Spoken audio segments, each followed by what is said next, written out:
നിർദ്ദേശങ്ങൾ എത്താൻ കഴിയുന്നില്ല എന്നതാണ്. പക്ഷേ മറുവശത്തുനിന്ന് ഫയർഫോഴ്സിന്റെ യൂണിറ്റുകൾ വെള്ളം ചീറ്റുന്നുണ്ട്.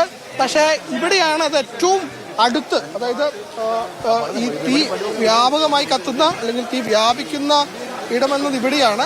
ഇവിടെ നിന്നും തീ അണച്ചാൽ മാത്രമായിരിക്കും അത് അവസാനിക്കുക, അല്ലെങ്കിൽ ഇത് വീണ്ടും പടർന്നുകൊണ്ടിരിക്കും. പക്ഷേ ഈ ഭാഗത്ത് ഈ ഒരു വശത്ത് ഏതായാലും ഫയർഫോഴ്സിന്റെ യൂണിറ്റുകളില്ല, ഫയർഫോഴ്സിന്റെ ആളുകൾ ഇവിടെ ഉണ്ട്.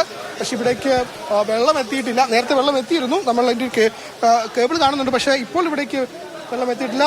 റൂറൽ SP ആണ് ഈ സ്ഥലത്ത് എത്തിയിട്ടുണ്ട്. കണ്ണൂർ റൂറൽ SP ഇവിടെ എത്തി. ഇവിടെ വെള്ളം എത്തിക്കാനുള്ള ശ്രമങ്ങളാണ് നടത്തേണ്ടത്. അതിനുള്ള കാര്യങ്ങളാണ് അദ്ദേഹം സംസാരിക്കുന്നത്. എത്രയും വേഗം ഈ ഭാഗത്തേക്ക് വെള്ളം എത്തിക്കേണ്ടതുണ്ട്, ഈ ഭാഗത്തു നിന്നും വെള്ളം ചീറ്റേണ്ടതുണ്ട്. ഇവിടെ നിന്നും ആണ് പൂർണ്ണമായി നിയന്ത്രണ വിധേയമാക്കണമെങ്കിൽ ഈ ഭാഗത്തെ തീ അണയ്ക്കണം. അതിനുള്ള നിർദ്ദേശങ്ങളുമൊക്കെയാണ് റൂറൽ SPയുടെ ഭാഗത്തു നിന്നും ഉണ്ടാകുന്നത്.